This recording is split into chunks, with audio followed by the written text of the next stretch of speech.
Mira, seorang mahasiswi semester 5 jurusan Sastra Indonesia, akhirnya menemukan rumah kontrakan yang pas untuk kantongnya. Letaknya di daerah Sleman, Yogyakarta, tepatnya di ujung gang kecil yang sepi, rimbun oleh pohon-pohon tua yang menjulang seperti menutupi langit. Rumah itu tampak sederhana dari luar. Pagar besi setengah berkarat menyambut setiap tamu dengan derit pelan, dan halaman kecilnya selalu penuh dengan daun kering meski sudah dibersihkan berkali-kali. Pemilik rumah, seorang pria tua berjanggut putih dan tubuh kurus membungkuk, memperkenalkan dirinya sebagai Pak Suhar. Ia menyambut Mira dengan ramah, senyumnya lebar, tapi matanya menyimpan sesuatu yang sulit dijelaskan. "Rumah ini sudah lama kosong, Mbak. Kalau cocok, silakan langsung tempati," katanya sambil menyerahkan kunci. Harga sewanya jauh lebih murah dari kontrakan lain di sekitar kampus. Mira langsung setuju. Ia pikir tinggal berdua bersama teman satu jurusannya, Tita, akan menghilangkan rasa sepi dan bisa saling bantu. Awal minggu berjalan seperti biasa. Mereka membersihkan rumah, menata ulang perabot, dan mulai terbiasa dengan suasana rumah yang agak lembab, serta udara dingin di malam hari.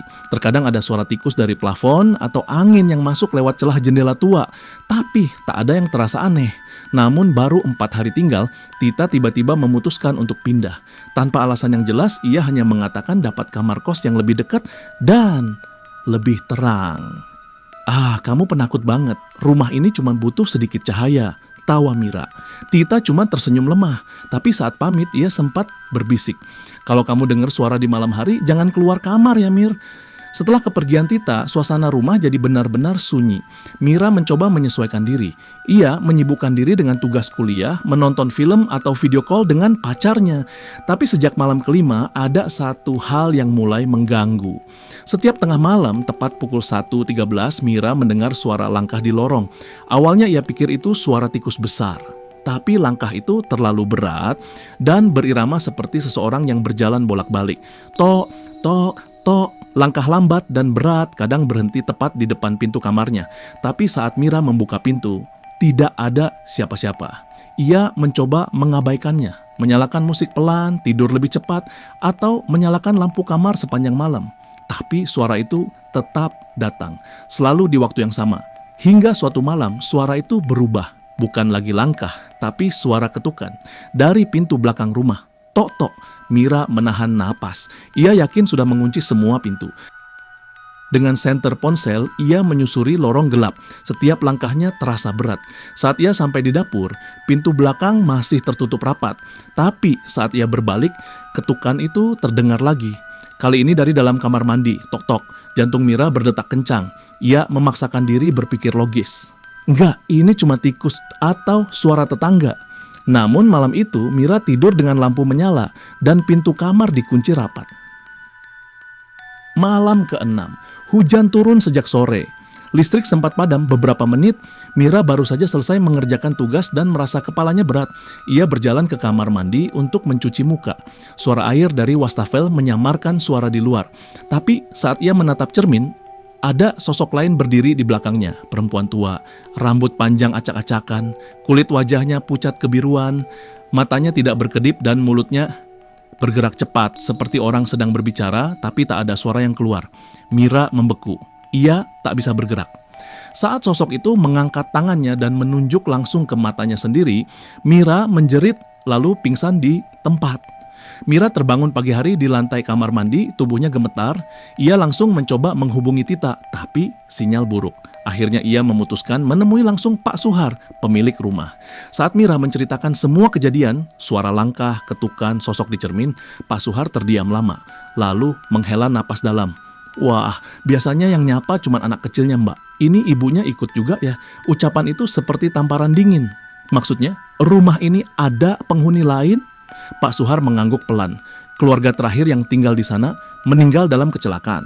Tapi ada yang bilang sebelum mereka pindah ke rumah itu, si ibu sudah mengalami gangguan jiwa. Sering bicara sendiri, terutama di depan kaca. Mira hanya bisa menatap kosong. Malam itu, Mira memutuskan untuk mengemasi barang dan keluar dari rumah. Tapi saat ia mencoba membuka pintu utama, tidak bisa, terkunci dari dalam. Bahkan jendela-jendela ikut terkunci seperti dikunci oleh kekuatan tak terlihat. Jam menunjukkan pukul 1.13. Suara langkah itu kembali. Tok, tok, tok. Tapi kali ini lebih cepat, lebih berat, seolah mendekat dengan marah. Mira menangis. Ia berlari ke kamar, menumpuk kursi dan meja di depan pintu. Dari balik celah bawah pintu, ia melihat bayangan dua kaki berdiri diam selama beberapa menit. Lalu suara ketukan dari balik dinding kamar. Tok tok tok, Mira menutup telinga, tubuhnya gemetar hebat. Di luar kamar, suara perempuan melengking tertawa, panjang, tinggi, dan menggema dari dalam perut rumah itu. Pagi harinya, Mira ditemukan oleh tetangga yang curiga karena lampu rumah menyala terus dan suara tangis terdengar semalaman. Ia duduk di sudut kamar, memeluk lutut, tak bisa bicara selama 2 hari. Setelah itu, Mira kembali ke rumah orang tuanya dan tidak pernah kembali ke kontrakan itu. Rumah itu kini dibiarkan kosong, daun-daun menumpuk di halaman. Rumor tentang rumah itu makin berkembang. Ada yang bilang, tiap pukul 1.13 dini hari dari luar pagar bisa terdengar suara ketukan dari dalam rumah dan tawa lirih perempuan yang tak pernah selesai. Pagi setelah Mira ditemukan, tetangga yang menolongnya, Bu Rini, mengaku mencium bau menyengat saat membuka pintu rumah itu. Bukan bau bangkai, tapi lebih mirip dupa yang terbakar terlalu lama, dicampur aroma tanah basah. Di ruang tamu, semua perabot bergeser seperti habis dilalui sesuatu yang besar.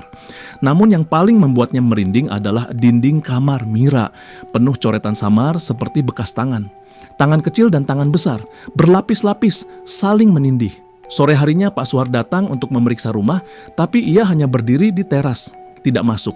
Pandangannya mengarah ke jendela kamar mandi yang tertutup tirai kusam. Saya kira sudah selesai, ternyata belum. Gumamnya lirih sebelum membalik badan dan pergi tanpa sepatah kata. Di malam yang sama, salah satu warga melaporkan melihat lampu rumah kembali menyala, padahal tak ada siapapun di dalam. Ia berani mendekat karena penasaran, tapi saat mencoba mengintip lewat celah jendela, ia melihat bayangan seseorang berdiri menghadap dinding, diam, mematung. Wajahnya tertutup rambut panjang yang meneteskan air seperti baru keluar dari kamar mandi. Keesokan harinya, kabar itu menyebar. Warga mulai menghindari gang kecil tempat rumah itu berada. Anak-anak dilarang main di dekat situ dan tukang sayur pun enggan lewat. Beberapa orang mengaku mendengar suara perempuan menyanyi lirih saat fajar. Lagu lama yang tidak dikenal dengan nada-nada vals yang berulang selalu berhenti di kata ketiga. 3 hari setelah kejadian itu, Tita datang diam-diam ke rumah kontrakan itu. Ia membawa bunga dan dupa, meletakkannya di depan pagar. Dengan mata berkaca-kaca, ia berbisik, "Maaf Bu, saya nggak maksud ninggalin anaknya sendirian." Saat Tita menoleh untuk pergi, ia mendengar suara kecil seperti anak-anak memanggil dari balik halaman. "Kak, Tita, ayo main." Tita langsung berlari tanpa menoleh lagi. Namun kisah itu belum berakhir. Beberapa minggu kemudian, penghuni baru mulai menempati rumah tersebut, sepasang suami istri muda yang baru pindah dari luar kota. Mereka mengaku tidak percaya pada hantu dan mitos lokal, tapi malam pertama mereka di rumah itu, sang istri dikunci di dalam kamar mandi selama 1 jam. Suaminya bersumpah ia tidak mengunci pintu.